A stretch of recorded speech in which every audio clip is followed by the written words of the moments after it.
नमस्कार, मी प्रणिता बोरसे. आपण पाहत आहात TV9 मराठी आणि बुलेटिन मध्ये पाहणार आहोत महाफास्ट 100 बातम्या. मुख्यमंत्री पदाच्या चेहऱ्याशिवाय विधानसभा निवडणुकीला सामोरं जाणं धोक्याचं, लोकांसमोर चेहरा द्यावाच लागेल, संजय राऊतांचं मोठं विधान.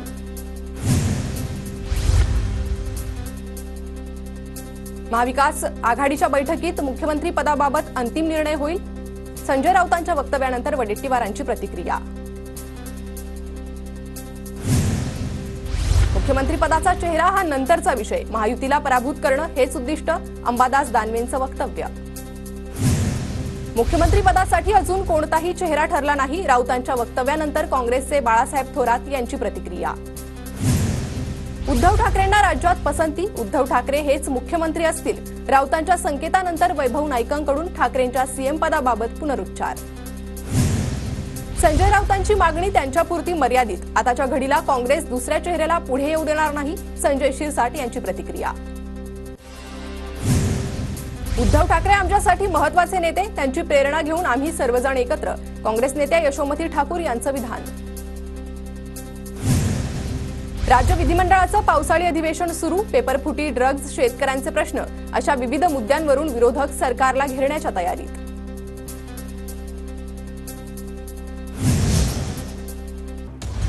अधिवेशन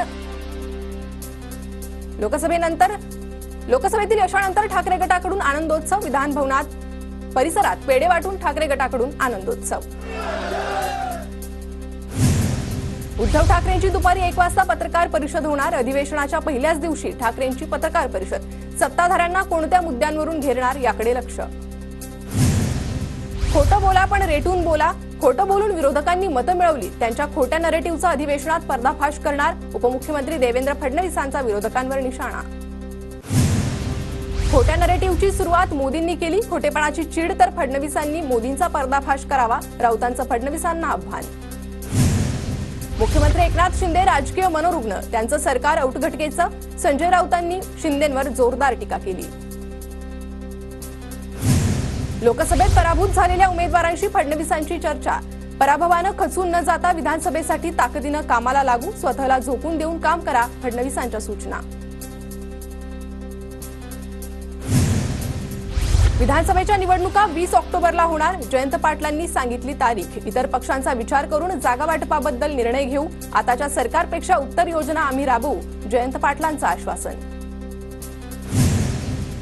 अतुल सावेंना पालकमंत्री पद देण्याच्या मागणीसाठी भाजपचं शिष्टमंडळ मुंबईला रवाना, संभाजीनगरच्या पालकमंत्री पदावर भाजपचा दावा, भागवत कराड, संजय केनेकर, शिरीष बोराळकर मुंबईला रवाना. पद आणि तिकीटं मागायला दिल्लीत जाता, मग लोकांचे प्रश्न घेऊन दिल्लीत का जात नाही, आमदार रोहित पवारांची सरकारला सवाल. ज्याचं सर्टिफिकेटच खोटं, त्यांचा ब्रँड कसा असू शकतो, नवनीत राणांच्या टीकेवर यशोमती ठाकूर यांचं उत्तर, राणांनी माधवी लतांची कॉपी केली, यशोमती ठाकूर यांची टीका. सलग तिसऱ्या दिवशी पुणे महापालिकेची तोडक कारवाई सुरू, पुण्यातील कल्याणीनगर परिसरातील कप्पा बारच्या अनधिकृत बांधकामावर तोडक कारवाईला सुरुवात, 2 दिवसात एकूण 92,000 चौरस फूट अनधिकृत बांधकामावर हातोडा. विशाल अग्रवाल आणि सुरेंद्र अग्रवालच्या जामिनावर आज सुनावणी, पुणेकार अपघात प्रकरणात आरोपी अल्पवयीन मुलाचे वडील आणि आजोबा तुरुंगात. वाशिममध्ये हाके आणि वाघमारेंच्या अभिवादन यात्रेचं जंगी स्वागत, शाल, श्रीफळ आणि पुष्पगुच्छ देत दोघांचं स्वागत, स्वागतासाठी समर्थकांची मोठी गर्दी. पुणे जिल्हा दूध संघाचे अध्यक्ष भगवान पासलकरांनी अजित पवारांची भेट घेतली, उपमुख्यमंत्र्यांकडे दुधाला प्रति लिटर 5 रुपयांचं अनुदान देण्याची मागणी. पंढरपूरमधील पाण्याचं श्रेय लाटू नका, जनता जागा दाखवेल, शेकाप नेते बाबासाहेब देशमुखांचा शहाजी बापू पाटलांना इशारा, पंढरपुरात पाणी आणण्यावरून श्रेयवादाची लढाई. आचारसंहितेमुळे मुलींच्या मोफत शिक्षणाचा विषय पेंडिंग होता, तांत्रिक कारणामुळे मंत्रिमंडळाच्या बैठकीत निर्णय झाला नाही, मुलींच्या मोफत शिक्षणाबाबत चंद्रकांत पाटील यांचं वक्तव्य. राज्यात पावसाचा जोर कायम राहणार, हवामान खात्याकडून विदर्भाला पावसाचा येलो अलर्ट, तर रत्नागिरी जिल्ह्याला ऑरेंज अलर्ट जारी. कोकणात आज पावसाचा येलो अलर्ट, अनेक भागात मुसळधार पाऊस पडणार असल्याचा हवामान विभागाचा अंदाज. रायगडमधील मुसळधार पावसाचा नागरिकांना फटका, महाड रस्त्यावर पाणी साचल्यानं बराच वेळ वाहतूक ठप्प, लाडवलीत पूल नसल्यानं नदीचं पाणी रस्त्यावर. मुंबईसह परिसरात पुढील 2 दिवस मुसळधार पावसाचा हवामान खात्याचा इशारा। मुंबई शहर आणि उपनगरात काही ठिकाणी हलक्या सरीचा पाऊस। नवी मुंबईत पावसाची हजेरी। जुईनगर, बेलापूर, वाशी परिसरात पाऊस कोसळला।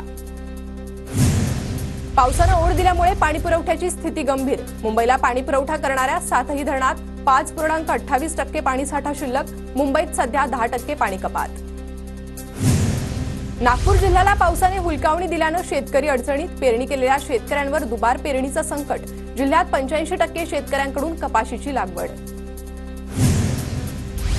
छत्रपती संभाजीनगरमधील शेतकऱ्यांवर दुबार पेरणीचं संकट। पावसाने दडी मारल्यानं अनेक पिकं कोमजण्यास सुरुवात। लाखो रुपये खर्चून केलेली पेरणी वाया जाण्याच्या मार्गावर। वसई विरार आणि नालासोपारा परिसरात पावसाची हजेरी। सकल भागात पाणी साचलं।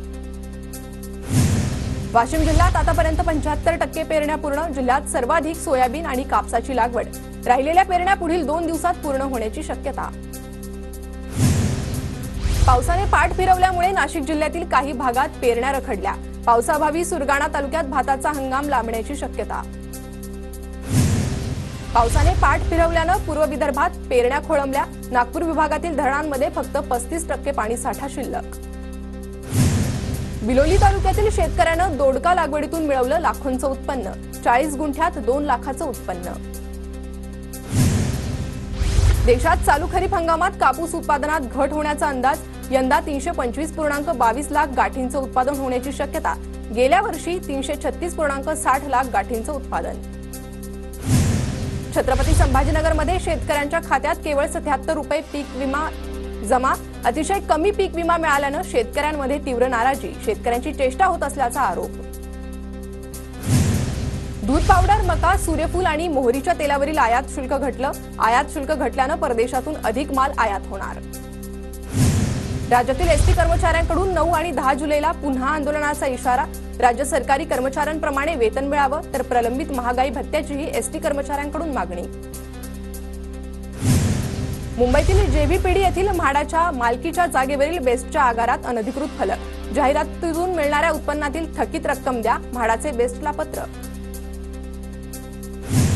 मुंबईतील लोकलच्या गर्दीमुळे होणाऱ्या वाढत्या मृत्यूंची उच्च न्यायालयाकडून दखल। लोकलमधून जनावरांप्रमाणे प्रवाशांची वाहतूक करतात। प्रवाशांच्या समस्येवर हायकोर्टानं मध्य आणि पश्चिम रेल्वेला सुनावलं।